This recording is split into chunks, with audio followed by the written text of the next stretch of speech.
So I did that. It's a bakery now, but that was my office. Justa Bakery, and I always go in there and say, "Hey, this was my office, man. I left something here." But Sunset Avenue was a really interesting area to have. In Venice during that time has always been very important to me, and spent over a decade in that area. We've been busy over the last 20 years.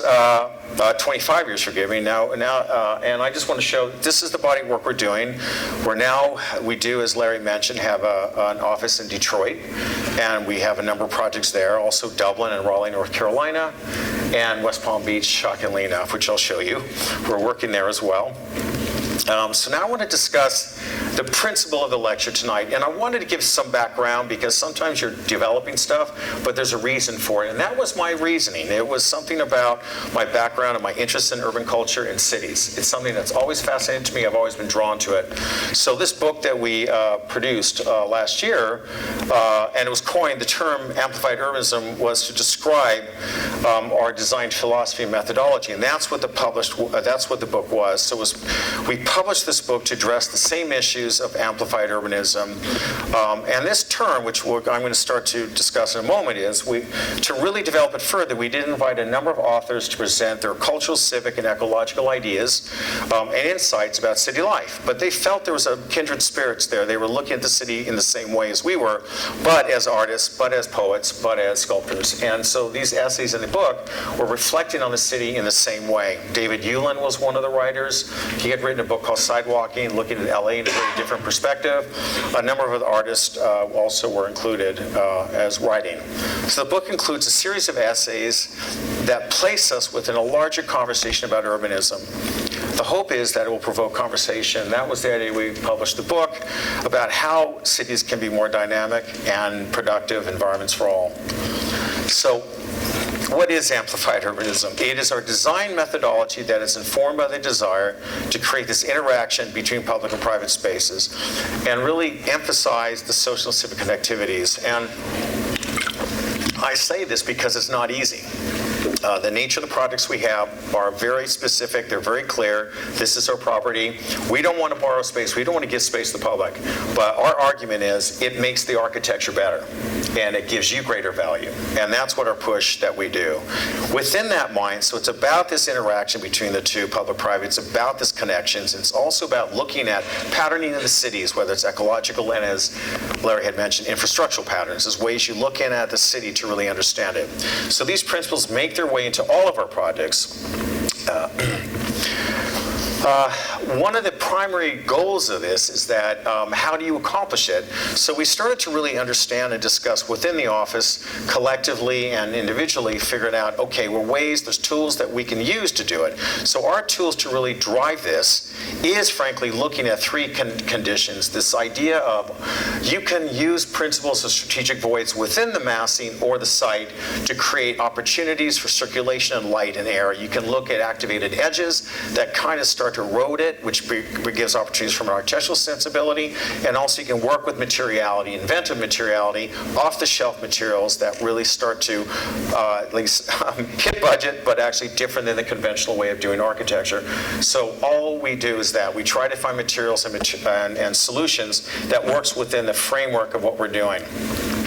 So we build projects throughout LA, and this is just an example of the work we've done to date, if not, and probably a few more. But I always like this drawing because I can imagine that there's multiple great talents within Los Angeles as architects. You take that and you multiply that by 15, 20 times, that's an impact in the city. So the role of architect is a strategist. You can actually make a difference in a city if you imagine just architecture and design is the driving force. So if that's one individual who's doing work there, and you imagine this 15, 20 times, you can start to see how critical that is.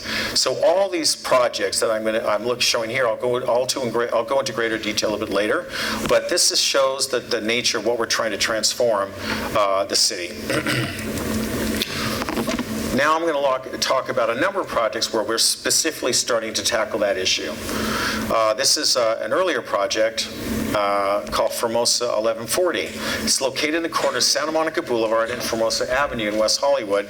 This project gave us the opportunity to look at open space in a public-private partnership with the city of West Hollywood. And that's a really fascinating condition here. This is private land, and we proposed the city to put a public park in private land. People have seen this project perhaps in the past and thought that that was a separate lot, and that was just a park, but it wasn't part of the site. But actually, it is the same site. It's just hybridized a park and the building on the same site. So when we started this project, it was intended to provide housing for middle-income individuals quite clearly over the years. It's got now, West Hollywood has certainly grown in terms of its kind of gentrification and all those other issues, so it's no longer about middle income. But when we started it, that was the driving force. So things have changed, and the affordability and accessibility that we provided for this project was consistent with all of our work. Here's the site. You can again see the density of the city, just this mad condition where you have significant density. It is a great density in the city. It's clearly different than other cities where it's vertical. This is more horizontal format. It's changing significant now, but back then, that's the driving force. So, existing site, there wasn't a derelict house on it. It was a crack house, coincidentally. So this was our site. Now, here's what's interesting, again, the politics of it. When we started the project, and this will give you a sense of how challenging it is at times, development was being challenged. There was a lot of development in West Hollywood, and the city was pushing back against development. So what they said to us is, you can build an 11-unit building on the site, but we want you to keep these houses. And it was absolutely impossible to do, number one. Architecturally, there was no significance to it. Number two, very difficult to take these existing structures, underpin it, put subterranean parking underneath it, and then provide 11 units. So we act as a strategist with our client, Richard Lorcan, and said, okay, how are we going to tackle this? And so we came back with a concept that worked for us. Our solution was to propose to the city to build a public park, pocket park, on the private land for the city, which is in need of green space, of course. I think there's 1% of green space in West Hollywood, and that's shocking. I believe there's close to 18% of green open space in New York City, 1% in West Hollywood. So our argument was, why don't we pitch this idea to the city and see if they're willing to agree to it? I've always argued the case that in LA, there certainly has the beach, you do have Griffith Park, you do have the mountains, but you get in your car to go there. What if there was this idea, these other smaller pocket parks at the city, that you could actually walk out of your house and go to it? And that's a different context, a different strategy. So that's something that we were trying to push here. So ultimately, and this is what's really great about West Hollywood, it's a smaller type city, it's open to ideas. So they agreed and allowed us to remove the houses to provide the project that my client wanted. So we got the pocket park. Our challenges on it was twofold. One, we had to find a way to find the 11 units, create a park, and provide the parking as required. So we tucked the parking underneath the park and provided the 3 feet of earth underneath it. I just wanted to show this image right here, which is the color, the vibrant color of Formosa Cafe, and then that was the context I used. It wasn't the form, it wasn't the geometry, it wasn't the adjacencies of the site, it was the color. I felt that's a contextual issue. Color can be contextual. So Formosa Cafe, which coincidentally was a place that my dad, who used to be one of the actors in Mercury Theater with Orson Welles, and Orson Welles was his friend, along with John Houseman. They used to hang out here. So when I got this project, I was really excited. So this was where Dad used to hang out. So I used that as the context of the project. One other of the ideas, which I was kind of intrigued about, is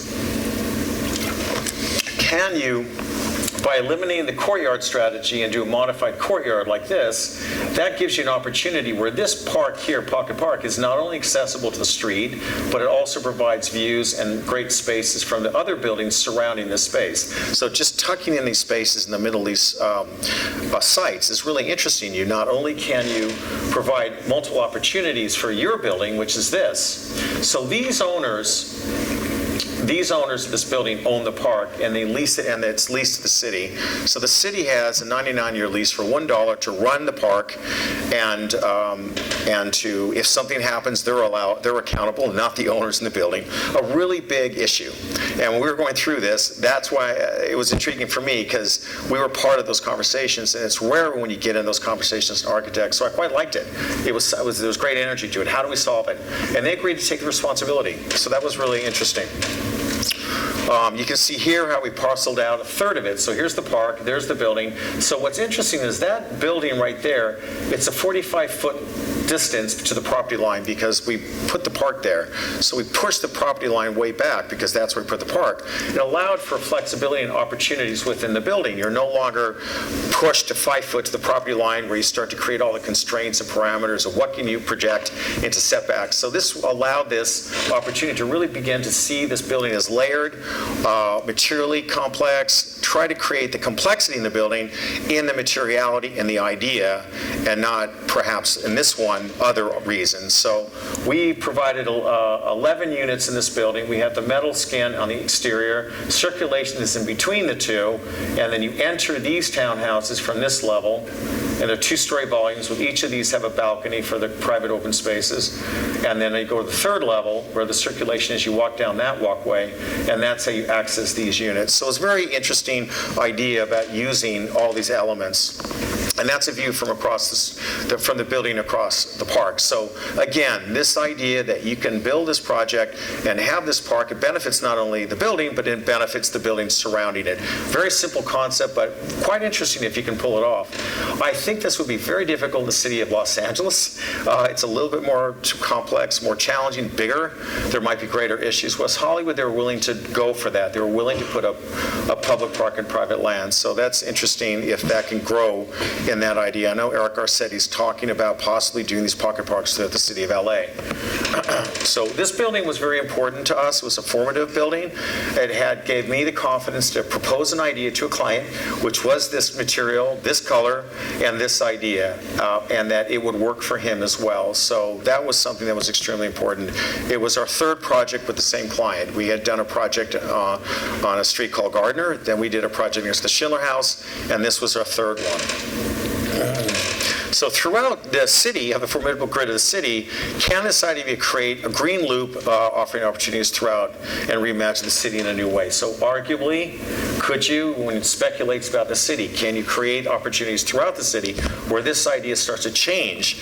And the idea really is interesting because you're looking at simultaneously creating density and green space, and can it be a prototype for future partnerships between public-private partnerships between the city and private investments? And that's something very interesting, how that kind of dialogue could start to be developed further, where the city and individual, either developers or nonprofit developers, can start to engage in that way. Next project is the student housing adjacent to UCLA. It's on Strathmore. It challenges in a number of ways. Is how do you design a student housing complex that responds to very complex topography, and it's built next to a historical landmark, the Strathmore Apartments, which was designed by Richard Neutra. So this one was also equally challenging. I tend to get projects next to historical landmarks, so I got this one too. So we have tackled this one. Lots of complexity in this. I won't go into in great detail, but there was another solution in here, and there was a big battle against it from the Friends of the Strathmore Apartments, and Michael Webb, quite obviously is a well-known writer, and most of you know him, was part of that, fighting tooth and nail the previous solution. Ultimately got approved, and they sued the developer. It went to Superior Court, and shockingly enough, the Superior Court threw it out and said the previous solution by the other architect did not reflect the quality of design commensurate to being next to the Strathmore Apartments. So that's what happened. Yeah, so the developer, to their credit, cut their losses and interviewed a bunch of architects to do another solution, but a different type of architects to solve the problem. The previous architect didn't solve it. It was just a basic rectangular box, and that was it. So ultimately, we were fortunate enough to land it. And I always like this project and think of it as a hinge building between two ecologies. It's adjacent to UCLA, but it's also by the ecology of Westwood. So this building was hybridized between potential people living there. Complex site, there's the wedge shape. Nothing had been built there for many years. It just sat there. For all of you who've been to the Strathmore Apartments, you probably for 10, 15, 20 years, you saw nothing. There was a previous structure there. It was torn down and it sat. And this was the site we were given with. There's a 50-foot drop from right here, coming down Strathmore and going down Levering. So we had to navigate and try to solve a solution of a 50-foot drop in the site and then provide 100 student beds. And that was our task. Site view, this is from the Strathmore Apartments where Michael Webb lives there, among other people. And that's our site right there. And the Strathmore Apartments. I want to show this project because there are aspects when you build next to a cultural landmark that there are aspects to it that one can be drawn to. I'm more interested in, not in necessarily the form or the geometry, but the spaces in between. How does it sit on the site? So there are aspects of this idea, this project, where when you're in the space, there's a great central spine of open space. So all these owners and people who live in the building, they start to engage each other in terms of the circulation. So the central spine is how people get in the unit. So this was a significant adjacent structure next to it. So we were to provide 100 beds. We were to provide multiple other programs for the faculty, but also to give the opportunity that if someone in Westwood or the medical profession wanted to live there, that was also flexible enough to be able to provide that. So following conversations with the clients, community activists, let's just put Michael Webb, we developed a scheme that responds to all these issues. How do you build on a complex site? How do you deal with this idea, massing of a building that had to respond to the Strathmore Apartments, which is a 2-story structure, and then push the density to 5 to 6 stories where the other buildings were? There were lots of complexities with it based on the requirements in Westwood. There was one, it's written into the code that you have to have a 50-foot view corridor in the middle of the building. And the way it's written, it says it has to be in the middle of the building. So if you cut a 50-foot by 50-foot volume, erased space in the middle of a building, you have to put all those units somewhere else. You end up very large buildings either side with a big opening in the middle. So we went to the city and we challenged that and said, well, you've got your 50-foot view corridor, but what if we made it sectional? What if we made it vertical? Is that a conceivable, is that an option? And they actually agreed. They said, okay, if you want to challenge it, come back with some ideas. So we ended up doing that. We started to look at this view corridor as a vertical section, as opposed to one that's cut at the ground floor, and therefore we're able to put all the units where we wanted to and be able to manipulate the building so that we could step it up the hillside. So where the Strathmore Apartments are, it's lower density, and then up at this point it actually grows to 7 stories up at this corner. So the complexity that made the architecture better. So a lot of these projects, the parameters are tough, there's challenges to them, but that makes the architecture better is if you see yourself as a strategist, as an architect. And I'm convinced by that. I think we all do that, and it's something to acknowledge and really push. That's what's important for us as an architect, or as architects. This is just a model of the project which shows the massing. The plexi in the yellow shows the void spaces. That is, quote unquote, the view corridor, but it's a vertical section. And what's nice is it also activates the roofs, so they became also used space. So it was a solution that we tackled and we solved, and the city agreed. They approved to take that 50-foot view corridor, 50-foot deep by 50-foot wide, and we spread it vertically in the building, and that was fine. So we managed to get through it. And there's the building, bird's eye view of it.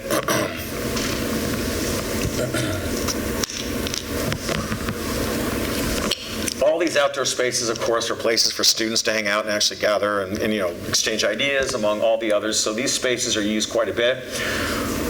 The tenants here in Strathmore Apartments get upset because that unit parties all the time. And it's a problem. And so Michael calls me up and says, what number is that unit? Because he knows me. So I give him the unit number. He then contacts the owner and say, you guys get over here. There's too many parties going on there. But everyone else pretty much responds well. But those people there, they're loving it. They are loving it. So if you ever want to go to a party, you can go there. These are the spaces that we created on each different level. So that's on one level, this is on another level, there's the Stratton apartments. So this is very interesting about how you build in cities, how do you build in urban areas, is recognize that you are building to other important, significant buildings, but you can manipulate your massing, you can, to respond to that accordingly. And personally, I think that makes the projects more interesting. So clients like it, city likes it. That's what we try to push with the work. And here you can see the view from Stratton Apartments. So that's what you're looking at when you walk out of the Neutra building. So that is not what we're looking at. You're looking at this. And that was very important. They they approved it. The ARB, or the Design Review Board in Westwood, passed it 7-0. We got through planning. We built a project, which is very exciting. There's another view of Levering. Tuck the parking underneath, and then the building above. There's, again, 100 beds, opportunities. Some of these units could be hybridized into a place for people living in the medical profession as well. It just turns out that students and the school, it's mostly 95% students. And there's just some detailing. We work with off-the-shelf material. Larry's talks about one of my vendors, or my people I work with, Metal Sales. These materials that we're working with is metal. It's off-the-shelf. We get it for a price that's extraordinarily good in comparison. Stucco is always the default for certain buildings, and we never push that initially. We always push other ideas. And the other nice thing is they provide different patterning of the exterior skin. So when light hits these and the sun is moving, you get different shades and shadows. And I do like the color white. It does bounce multiple lights on it. So that's the patterning of the building. So each floor has a different pattern to it. Actually, forgive me, I think those two are the same. I believe that's the same as that, and that one's different. So that was a way of really breaking down the grain of the building by looking at the materiality of it. The next project is our Mariposa 1038, and it's located in another dense area of Los Angeles. It's in Koreatown. By the way, these drawings we're doing is very important to us. We do feel, and I feel, I think collectively in our practice, including all my colleagues here from LOHA, is drawings is an incredibly important tool. It's not simply to do something that shows a realistic view. You can develop drawings that are artistically driven, drawings that you learn from. You can do them before a project, in between, or after. You just learn from it. So this is a series of drawings that we do in the office. We call it digital Pantones these days, but early in my career I used to draw a lot, and I used to paint. So this was an aspect that I'm really fascinated with, and everyone can attest in my practice that we've been developing this over a number of years, trying to find something that reflects what our work is like.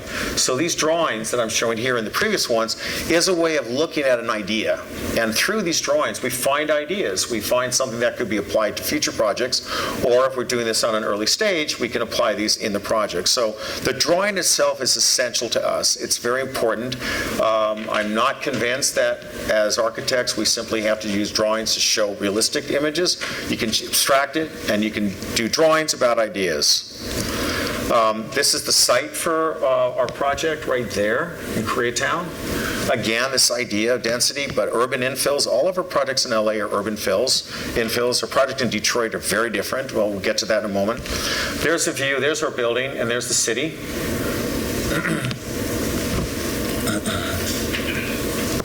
And there's the site. So that was what we were working with. He had a larger building here, and that was our site right there. Again, a very typical LA scene. All the buildings had these fences right at the property line on both sides.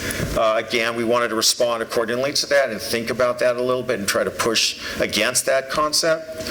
So one of the ways that we did it was to provide a radius curve to the building, and you can kind of see it right here. This is the finished image. I just want to show it to you.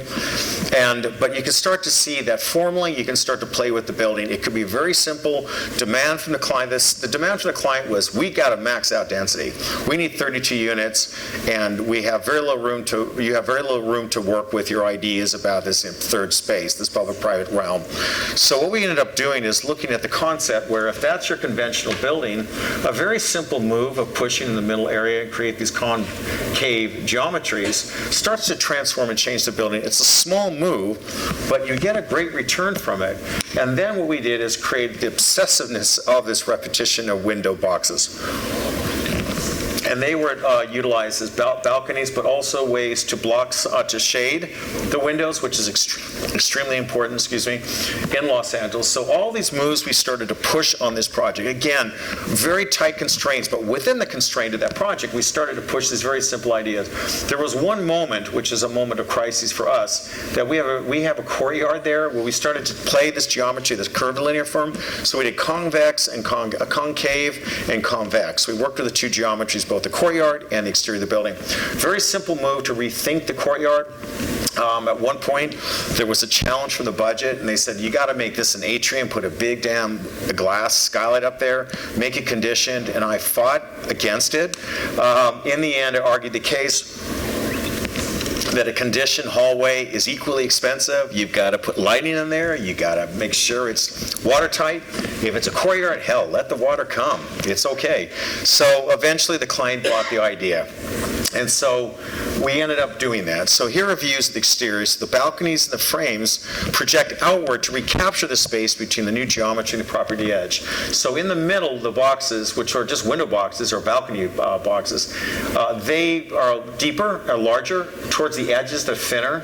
So if you have this rectangle and you push in the middle, of course, the radius of that allows you for the opportunity to change the geometry. So all this started playing a role. How do you mitigate? How do you curate a building like this with a very limited budget? It was a stucco building. We did have a grading on the stucco. It was an idea we wanted to look here. You can't really see it here, but when you go to the building, you can see the vertical patterning on it, which is just another way of looking at stucco, but push it further, try to think about it in a different way. But again, off the shelf, low budgets, but you can push this. And there's different views walking down the sidewalk. But again, you see it has that architecturally quality to it, which certainly brings architecture to the street. And it's, I'm happy to say that the units, there's multiple type of people. A lot of creative people live there, which is really exciting because it has that kind of energy, and they want to be there, and you hope as an architect you produce work where people want to be there and it inspires their work. And that does happen here. And we were fortunate enough to have Francis Anderton interviewed a bunch of the tenants here, and I talked to them about it. Why did you move here? Why do you like it? And it was really interesting to get their responses. And as an architect, it's really nice to go back to a building and talk to people because you learn that way. Courtyard, as I mentioned, was another idea we pushed. We just have stucco handrails, but we pushed it further and saw, is there some way we can take this geometry and wrap it up vertically and then create this idea of movement in it? And that's what we did. So this became, in a sense, a quasi-public space, not only for the owners or the renters in here, but other people would come in and actually use it. So there's a view of the courtyard. Again, very simple idea. Showing the walkways above, and then we made this, obviously this permeable surface is at the bottom. We planted landscape at the bottom to capture the water. And that's a view on the roof. We brought it all the way up to the top, and then we obviously activated the roof as well as a kind of an outdoor space. So they hang out here on weekends and on evenings, the tenants, and people come over. And there's the units are broken down, so you have in the center of each unit this idea of a closet or a clothing closet area that provides some privacy between different units. And that way you could have two individuals living there, and there is an element of privacy, but they share the public space. So there's a shared the living dining area. So it's a way of providing opportunities to have multiple people there. There was a company, dance company, that called and to say they wanted to start to take photographs of showing the idea of body of the form in the building. They thought the courtyard had that aspect to it. So the company was called Cameras and Dancers. So they went there for 2 days and they filmed it. And I was intrigued about these images because it really talks about the building and how the human body and the building can play engagement between each other. So very interesting how you see it. We're so used to seeing architectural buildings from the more conventional way, but when you add dancers in there, it comes to life. It's something we should do more often, but very interesting. You talk about very talented people. I love that idea. And then here, she's having a great time up there on the roof. And more people just looking at this idea of movement and dynamic qualities and how you can, through architecture, create this sense of movement, ideas, and vibrancy. And this is all about what architecture is, creating space that is hopefully inspired for people who live there or visit it. The next project is also to show, and I want to show this one as well because architecture is for everybody, as we all know. And this project is called MLK 1101. It's in South Los Angeles. It's close to Expo Park and the Coliseum. And it's a project where in this part of the city, there's a number of civic and cultural institutions, but it's also the most underserved part of the city with a poverty rate of over 33% and college graduation rate of just over 4%. So that's the starting point. So working in South Los Angeles is very important to bring architecture to that area. And our site is right here. There's the McDonald's where we eat, but that was our site right there. And for me, it was very important because in LA County right now is home to, as we know, 58,000 or so homeless individuals, and a population that has grown 23% last year. So this is an ongoing battle. There's there are a lot of very important movements towards that in terms of solving that problem recently, and that's very important. There's significant funding in place now to try to solve the problem. So we are doing 6 projects from homeless housing to affordable housing to try to tackle it. I know my colleagues in here are doing that as well. I can see them. I know them well. I know their work. This is something that we're very happy to be involved with. For this project, we are working with Clifford Beers Housing. It's a non-profit developer, and again, this is important. It's previously homeless veterans and also chronically homeless individuals on the street. So that's who's going to be housed in this building. It's a mix of units. It's either individuals and families. A lot of families are on the streets right now, as we know. So it's a mix of type of people who are going to move in there. Big ideas. We had this, the nature of the building was we want to create this common open space. We wanted to carve the building around it. We couldn't afford to do subterranean parking, so we raised the podium and we tucked the parking underneath it. And so ultimately that was the kind of partie that we worked with. Very simple moves. We put on the corner a retail space. It was really important to have revenue generating businesses on the street, and that would help to actually fund running the project, because there's social services and multiple other things that are necessary. So we provide this retail space as well.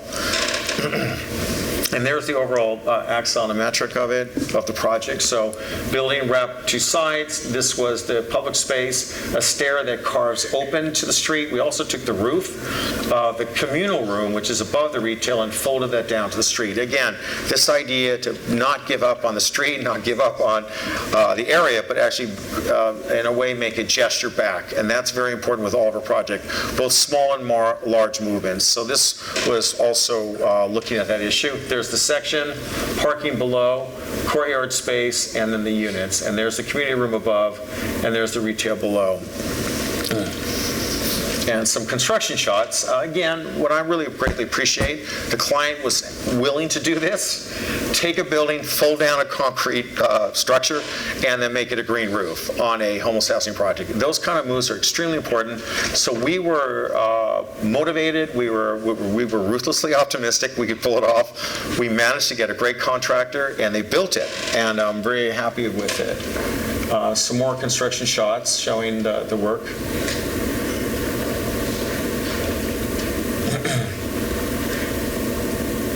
And there's like a rendering of the finished building.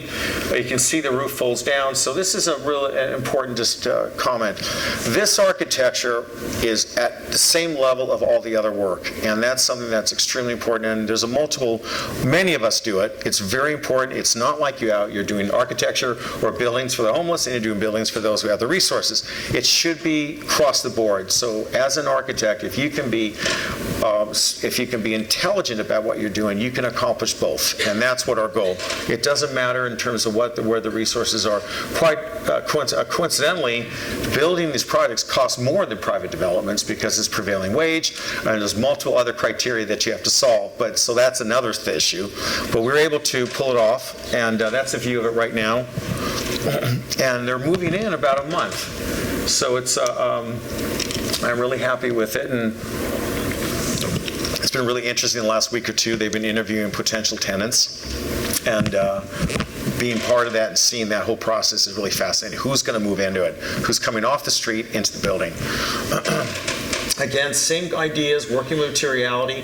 This roof is a significant move. It's architecture. Can you fold it down? Can you create this opportunity where the building starts to really engage the street, as opposed to the opposite idea, which is you put a fence or wall at 6 foot high right at the property line. So that's very open all down there. So there's the retail, there's a community room, and this is another, right now it's a bike storage right here, but we're looking to add this as also a retail. And just some more shots. This is looking on the top of the building, looking down the community room and the stairwells and then the public space. And again, this is interesting because on this one we could not afford to do the subterranean parking. There is a big issue with this. We are convinced with a number of these type of projects for affordable housing or homeless housing, the requirements, which are somewhat absurd, but the parking requirements for homeless housing continues to be ridiculous. There is not a need for it. If they really wanted to be able to reduce the cost of these buildings and produce more, it's very important to look at other aspects of these type of projects. There's over 7% of your budget goes into creating parking. And it's a big chunk. Equally so, a lot of these properties, they're now building into this lease, public-private partnership between the city and the private, these developers to say, why don't we work together and we'll find a way for you to have a 99-year lease on the land so they don't have to come up with the resources to do it. So that's another 8% of that chunk that it costs to do these projects. So are there ways to look at parking? Are there ways to look at the revenue on these type of buildings? So when you start going on these projects, you're not already behind the end game. If you can actually look at a number of ideas like that, that's extremely important. So we're in the process of doing that in a number of our projects. Some of our projects we're actually not going through the tax credit process or the city. We're trying to find ways of hybridizing market rate and homeless in the same building and working with investors to say, no, you will get a return. You'll get a 3% on the homeless units, but you'll make a greater return on the other ones. So it's very interesting how to solve the problem and actually match what you there. I believe that they need to provide 10,000 units in terms of the funds that are being approved right now. And right now, each unit is costing $500,000 on average. If that number drops to 350,000, then they could hit that 10,000. But right now, the way it's going, it's not. We have a colleague who's on the Citizen Oversight Committee, which is put together to look at the Triple H and look at the issues, and they're struggling to try to find solutions. So we're proposing certain ideas to see if we can solve it. And it's just ideas right now, but we're constantly trying to figure it out. So more views of the building. These are ideas that, again, this idea of, I've talked about strategic voids throughout the project. This is just a simple idea that where the walkways are, you carve away open spaces that brings light and it becomes circulation. So these ideas of strategic voids, this idea of accessible edges on this building, where accessible edges, we're bringing retail and open spaces on the street. Here we're starting to create these strategic voids within the building, bring in light. It makes for better architecture. It's just an opportunity to bring these ideas that underpin the work and apply it to all the projects. Equally so, Formosa is a very large strategic void. It was a pocket park, but it had a significant impact on the building. So if you start from a design standpoint, these ideas and apply to these your projects, it really becomes a great way to approach architecture, and it helps us. Again, that's the public space or the common open space in the middle. And that's my office, by the way. So, hi, office. It was hot. So just a few more projects, and this is another one we're working with within Los Angeles. It's a project called Isla de Los Angeles project, and again we're working with Clifford Beers Housing, and we're developing another South Los Angeles project. This one is located next to one of the largest freeway interchanges in the world, frankly. It's the 110 and 105 freeway, so right in there is where our project is, and that's our site right there. Very, very tight fit. Now this is one of the 1,700 properties that the city has available, and what they're trying to do is find these public-private partnership with developers to be able to push these ideas and build these projects. So my client was the one who landed it. There's a view of, that's our site, and the city of Los Angeles is there. Again, this one is the same principled idea of what we're trying to do with our work, is to bring good architecture to these type of projects. Again, looking at the site, again, you can see the confluence of these freeways. The biggest challenge of these sites, and they are challenging, is how do you deal with that kind of pollution from the freeways? So we're tackling that in a number of ways. And you'll see here as we look at the site, you can see the nature of the site. It's a challenging site. It's got a number of issues with it. And is this the appropriate place to put housing? So these are all the issues we're playing with the city and with our client in a number of different ways. So one of the aspects of the project is it to be built primarily out of prefabricated container units. Now, coincidentally, the city council member who oversees this area wants to build with containers. So we're going, absolutely, we'll do it. So we have that support. So in an interesting way, that idea came from the city. Now, it's not easy. It's certainly not easy to do a housing project. So that was put to the table with us, and we said, let's push it. So the strategy was to allow that to expedite the construction process. If you build with containers, you can start fabricating them while you're actually working with the site. So by doing this, and this is just like a diagram, as you're producing and building and making the containers, you're also doing all your site work.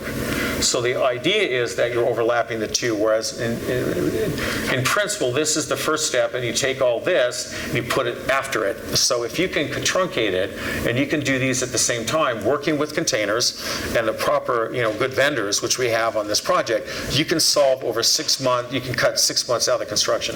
Ultimately, you have 3 to 4 days, you can actually stack the containers right here. And this stuff is a very small image of what we're doing. There's and the complexities with doing these projects. There's the site.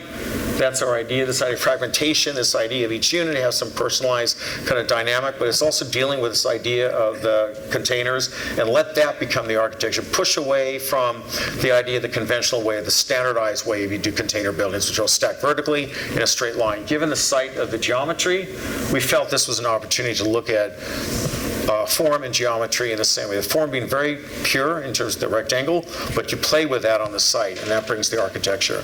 So the programming includes edible gardens, space for the farmer's market, a small lab for startup testing, the making and selling of goods, programs to promote healthy eating and fitness. These are all the aspects of what we have to bring to this project. So you can see the level of complexity on the project is more of those ideas, the program complexity. And so looking at that, also looking at capturing water, which is a very important infrastructural component with the city of Los Angeles, so that also plays a role in it. So we're overlaying all these things on this, and the city is really pushing this project, which I'm very excited about it. Annenberg is also involved, and they are providing funding for it as well. So that's just a quick view looking at the entry, just early kind of conceptual drawings for it.